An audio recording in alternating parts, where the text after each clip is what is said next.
સુરતમાં હત્યાની વધેલી ઘટના વચ્ચે ડિંડોલીમાં મોડી રાત્રે જૂની અદાવતને લઈ પિતા પુત્ર પર હુમલો કરાતા પિતાનું ટૂંકી સારવાર બાદ હોસ્પિટલમાં બિછાને મોત નીપજતા પોલીસે 4 લોકો સામે હત્યાનો ગુનો નોંધી હત્યારા પિતા પુત્રની ધરપકડ કરી હતી। ડિંડોલી પોલીસ પાસેથી મળતી માહિતી મુજબ ડિંડોલીના નવાગામ વિસ્તારમાં ત્રિપાઠી હોસ્પિટલની નજીક રાત્રિના સમયે હુમલો થયો હતો।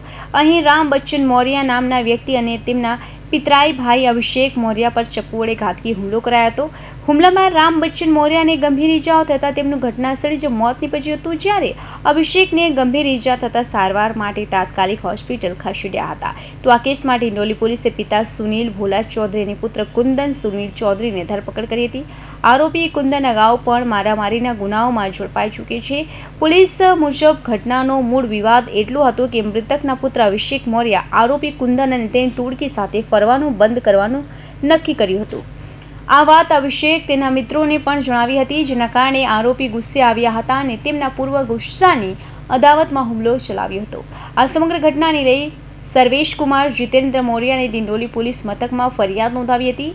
ફરિયાદમાં જણાવ્યું છે કે 4 શખ્સો કુંદન ચૌધરી, તેમના પિતા સુનિલ ચૌધરી, અંશુ ચૌધરી અને સત્યમ મળીને હુમલો કર્યો હતો।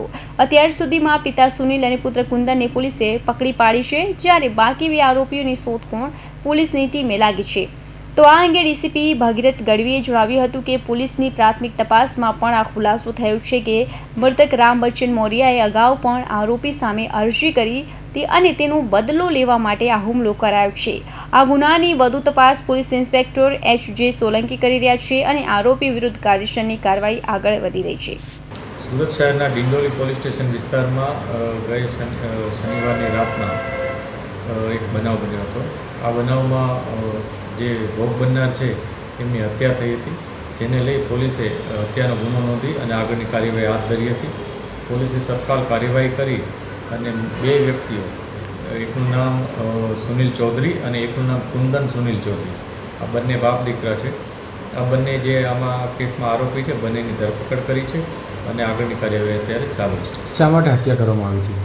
અત્યારે જે પ્રાઇમરી ઇન્ફોર્મેશન પોલીસને મળી છે, જેમાં ઇન્ટ્રોગેશન દરમિયાન એવી માહિતી છે કે જે આમાં મુખ્ય આરોપી છે કુંદન સુનિલ ચૌધરી, એ કુંદનનો મિત્રતા જે ભોગ બનનાર છે રામ બચ્ચન મોરિયા એના નાના દીકરા સાથે હતી અને મિત્રતામાં જ્યારે રામ બચ્ચન મોરિયાએ એમને ના પાડી પોતાના નાના દીકરાને કે તારે આ વ્યક્તિ સાથે, કુંદન સાથે વાતચીત નહીં કરવી, એ વ્યવસ્થિત વ્યક્તિ નથી, જે બાબતને લઈ અને એના નાના દીકરાએ કુંદનને જાણ કરી દીધી હતી અને એ બાબતને લઈ અને એનો કુંદન એના સાથે ઝઘડો કરવા આવ્યો હતો અને એના નાના દીકરાને પોતાની સાથે લઈ જવા આવ્યો હતો। આ પ્રકારની પ્રાથમિક માહિતી પોલીસને મળી છે અને આ બધી બાબતો વેરીફાઈ અત્યારે કરી રહ્યા છે। કઈ રીતે આખી ઘટનાક્રમ કરવામાં આવ્યું હતું હત્યા? જ્યારે કુંદનને એવું ખબર પડી કે એના મિત્રના ફાધર છે રામ બચ્ચન, એ પોતાના વિશે એટલે કુંદન વિશે એના મિત્રને આવી રીતના વાત કરે છે, એથી ઉશ્કેરાઈ ગયો હતો અને ઝઘડો કરવા આવ્યો હતો। આ ઝઘડાને લઈ એ અને એના અમુક મિત્રો પણ સાથે હતા અને સાથે પોતાની પાસે એક તીક્ષ્ણ હથિયાર પણ હતું। આ હથિયાર લઈ અને એણે શનિવારની રાતના ઘટનાક્રમને અંજામ આપ્યો હતો, ત્યાં ઝઘડો કરી નાખ્યો હતો અને હત્યા નિપજાવી હતી। આરોપી વિરુદ્ધ કોઈ ગુનાહિત ઇતિહાસ? જે આરોપી છે કુંદન અને સુનિલ એ એના ફાધર છે।